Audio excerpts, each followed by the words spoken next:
There's actually a very famous story of two families where one family has the husband has financial problems.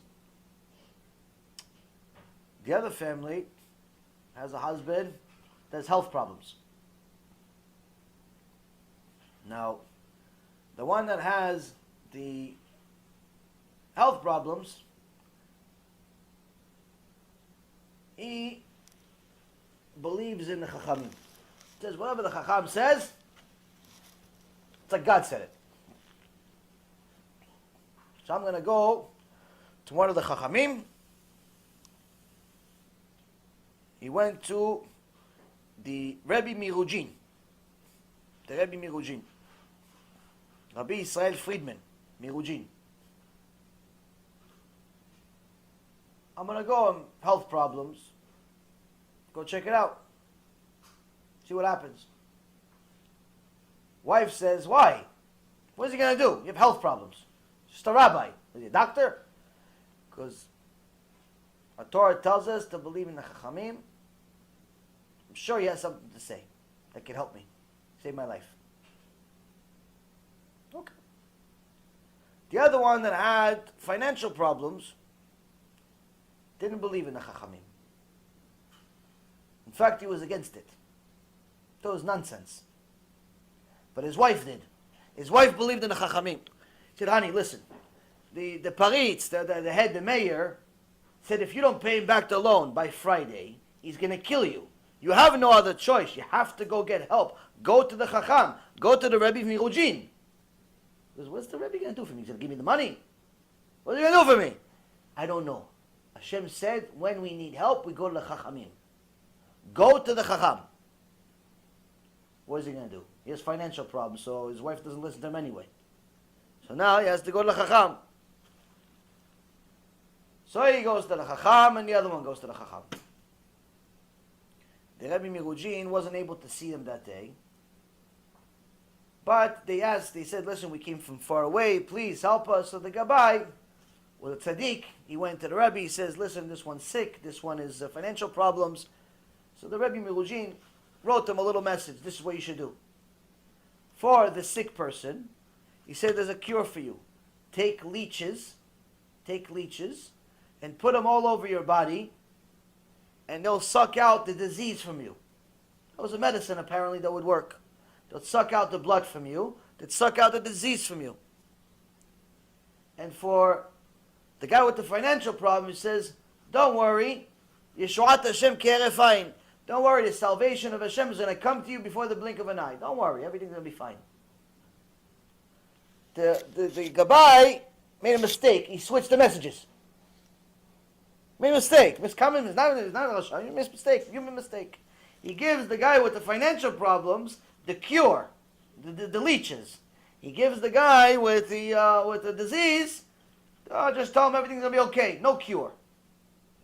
So now the guy with the financial problems who doesn't believe in the Chachamim looks at this and he gets angry. What anger he has. Now he has everything to say. It says he already didn't like the Chachamim as it is.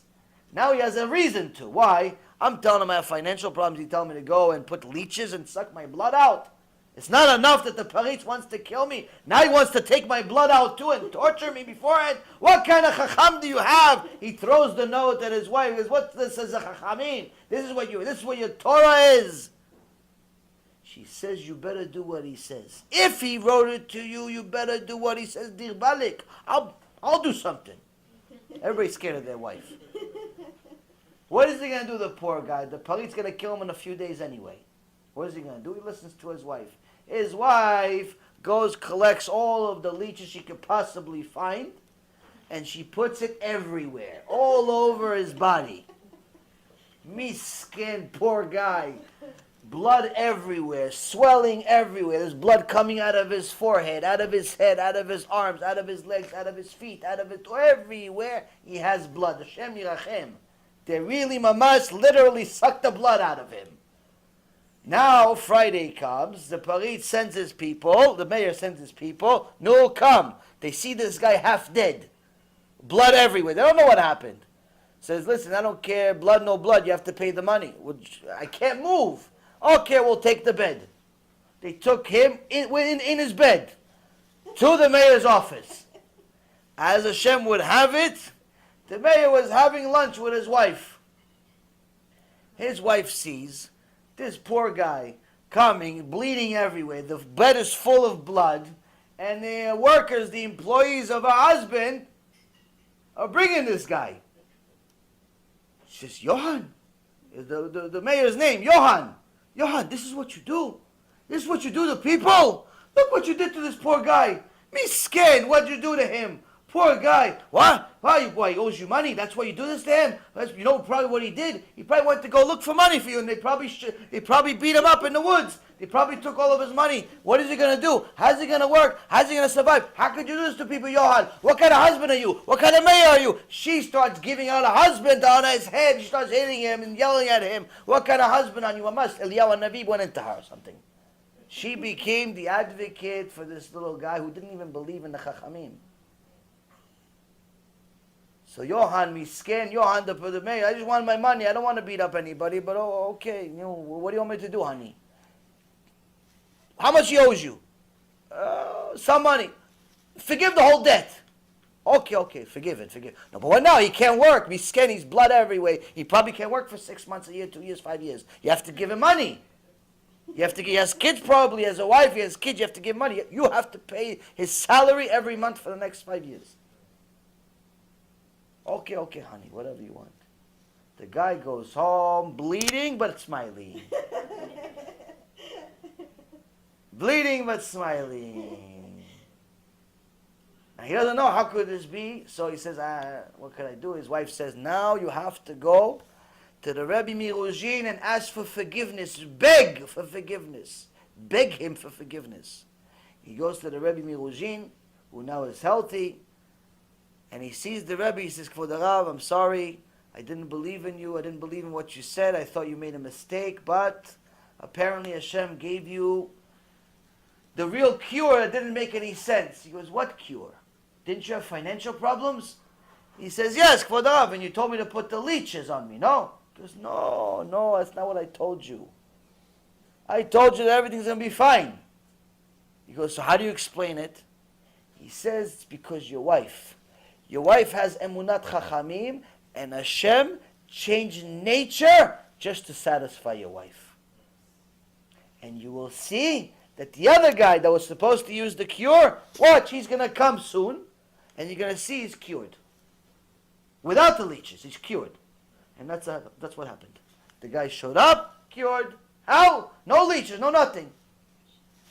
Hashem runs the world. Hashem runs the world. That's emunat chachamim. It's important to have emunat chachamim. If you find one, you have to have emunat chachamim. It's Hashem runs the world in a certain way. In a certain way, because He wants you to understand that if you find a kosher person, a real chacham, I'm going to use him as a vessel to tell you the truth.